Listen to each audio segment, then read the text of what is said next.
Welcome to my third and final instalment of the 2023 Haggerty Festival of the Unexceptional, where we celebrate some of the most ordinary, regular, run-of-the-mill cars that used to be common sight on our roads.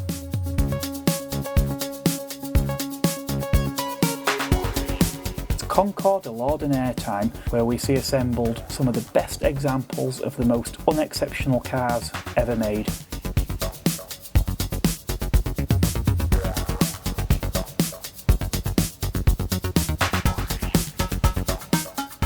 Having spent most of the day working my way up the field, I didn't get a lot of time in this Concours arena. However, I did manage to get a little bit of footage here and the opportunity to catch up with some of the winners from the day.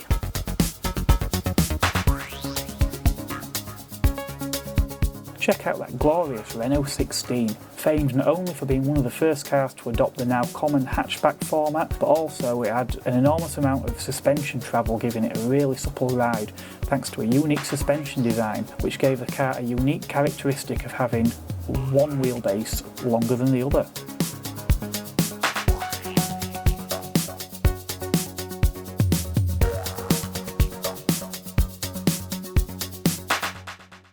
Well, I've made an even bigger stuff up of filming FOTU this year than what I did last year.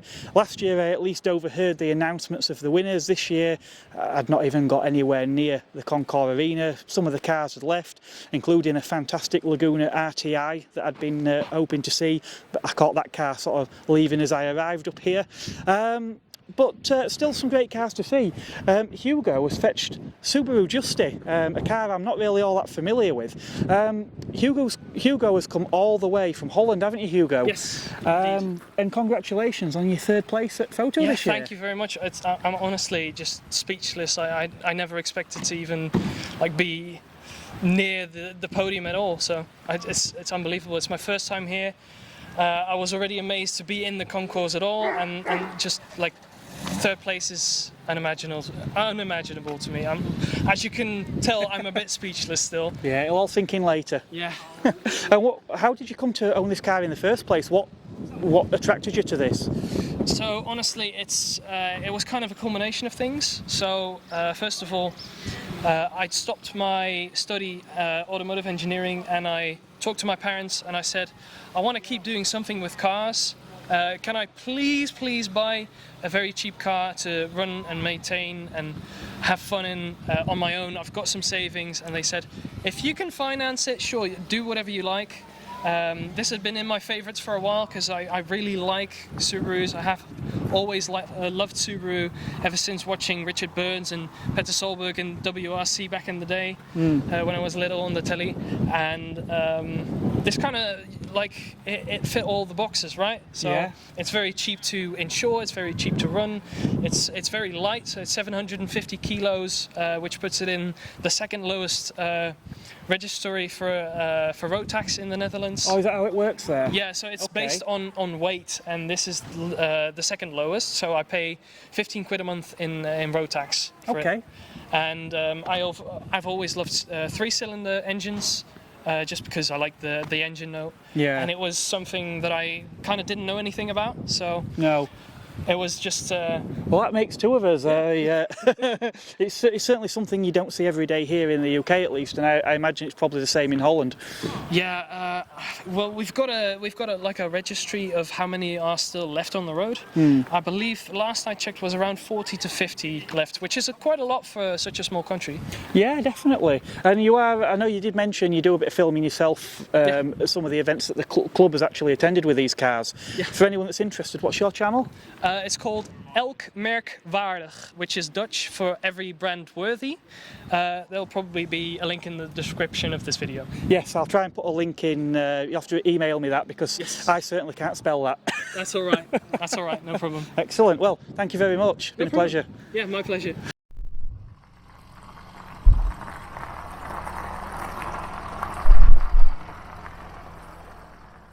So So our second place winner today is Sean. Now, this man probably needs no introduction to some of you because you'll recognise him from his own YouTube channel, Morsels and Motors. Morsels and Motors, because I like cake and cars. Oh, right, okay. That's why I named it that. Yeah, why did I think of that? I like cake as well. So I became aware of Sean's channel probably not long after he got this Metro. But since then, obviously, he's bought quite a few other cars. He's had a fairly base spec Mark III Fiesta, which he actually, it wasn't basic enough, so you had to remove the near side mirror, didn't you, on that one to make it as basic as it would have been originally. Exactly, I spent £50 on a plastic blanking plate for it as well. Spent £50 making it worse. Yeah, or better. Or better, depending on opinion, yeah. Original. Making it more basic. More original. Yeah. He's also got a Mark I Astra, which Vauxhall spent money on making more basic as well, by removing the hatchback and making it a saloon. Absolutely. But as I said, today it's the Metro that Sean's in, and it's placed second here at FOTU today, which is quite an achievement. You must be thrilled. I am absolutely delighted, yeah. I don't like the attention to myself, but I quite like the attention on the Metro because it's a sweet little car and it deserves it. And it's why I entered it into the Concours, because I just knew it was it just kind of shone as a little car. Yeah, and it's nice that they're now actually getting the attention for the right reasons. I mean, the patriotic in has always wanted the Metro to succeed, and I think when they came out in 1980, there really was the car to take on the world. Yeah. Unfortunately, British Leyland, cash-strapped as they were, over the car basically kept getting tweaked over the next 20 years, and cars that came out shortly after were probably just that. Yeah, the Metro really did struggle to compete, sadly. It was really well received when it was new. People loved it for the first couple of years, and then as you say, by about sort of 1983, you had things like the 205 and the Uno started to come out, and would just change the game so much. Yeah, it made this feel like an antique. Yeah, definitely. And then obviously there was the damning Euro NCAP. And that was very late, but that was the end really for the Metro, unfortunately. But the thing is, when I passed my test in the late 1990s, there was little that was sort of uncooler, and a bit like the 2CV, the Metro has now become so uncool that it's cool again. Yeah, it's a really strange phenomenon. But it does beg the question: have we been too harsh on the Metro all these years? Because people love minis, and supposedly Metros drive just like minis. I wouldn't know because I've never ever driven a Mini, to be honest. But it does have, I mean, it's got a mini steering wheel and a mini engine and a mini gearbox. Yeah. So ultimately it can't, and mini suspension. Yeah. So ultimately it's not going to be that catastrophically different. Yeah. And by today's standards, it is incredibly small. Yeah. You know, but not compared to a Mini. I mean, the thing is, the Metro addressed so many of the issues from the ageing design of the Mini, which is why I say it's strange, really, that we look back so harshly at the Metro. Like, it's strange. It's the car that Britain slated for the best part of 2 decades, but we bought them. We bought millions. We bought lots of them, didn't we? We really did. I think you're absolutely right about it being slated, because there's somebody I follow on Facebook who had someone put a photo of a Metro, and he said, "Oh, rust buckets, absolute horrible things." And I think they really did have that reputation. And there was not Tomorrow's World. There was a what's the Points of View? Oh, right. What's the one where they do consumer affairs with Esther Ranson? That one. Oh. The name escapes me. Me too. Anyway, that one. There was an article on the Metro and in about 1987 where there were loads of people interviewed about how rusty they were, and they'd taken their cars back to BL and their wings had massive holes in them, even though they were like 2 or 3 years old. Yeah. And they just had that terrible reputation of just rotting away, and then they were so cheap and throwaway, and people had them as maybe their first car that they just didn't care about. It was just a mode of transport. It was something your nan should be driving, but you're actually supposed to be cool and 17. Yeah. And so you trashed it, and in a year or so you bought something a lot better. Yeah. And then most of them fell that way, but there are a few, like this one, that, you know, a little old lady or a little old man has just kept in the garage, not used it very much, and it hasn't gone through that transition period into some uncaring third or fourth owner. Yeah, and thankfully, obviously, there's now a following gaining for cars like this, as you can see by how popular today's event's been. And obviously now these cars are finally getting some recognition for what they are. And obviously this, in true spirit, this is a fairly basic one, isn't it, Sean, with the recessed headlamps that you got on the base model ones? Absolutely. I never liked the ones with the flush headlights. Right. If there was one for sale and I was looking at it, it would just be an absolute deal breaker. Right. Even if it was perfect and cheap, nope, not interested, must have recessed headlights. I don't know why, to me that's what a Metro is supposed to look like. Yeah, yeah.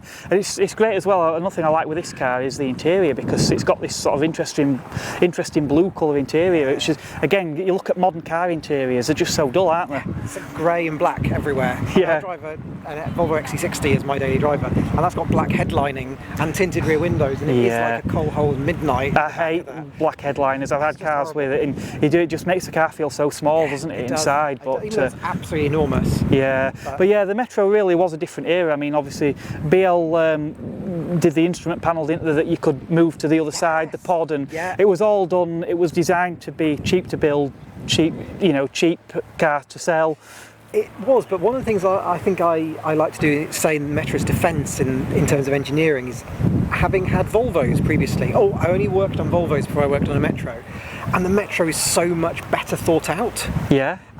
It's as if they had more money developing it, and they thought that if they put something there, they need to have clearance to get out all the bolts. Yes. And so they make sure other things are moved around or shaped correctly. Whereas having worked on Volvos before, it's all been very random. They just like, I need a brake cylinder, let's stick it there, and I need something else, let's stick it there, and it's a nightmare to work on. And this is such a beautiful delight to work on. I think again that was part of the learning from the Mini, wasn't it? Yeah, oh totally, because I mean everyone could work on a Mini, they were so simple. Yeah, if you could get your hands in.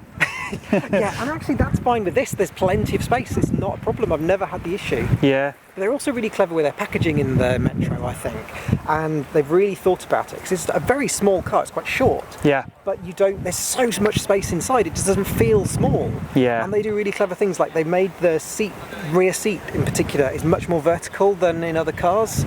So if you compare it to a Fiesta, it's way more vertical. Right. Which means that you'll sit more upright, and so your legs take up less space. Yeah. So you don't have to have such a long car. Actually, just remind me one of the interesting things with these as well, this back seat and the parcel shelf. You can tip it all forward in one, can't you? You can. So there's no losing your parcel shelf if you want to drop the seats down and load the car up, the whole thing can just all drop in one nice neat. The parcel shelf clicks into a little slot on the back of the seat, and then it just tips all forwards.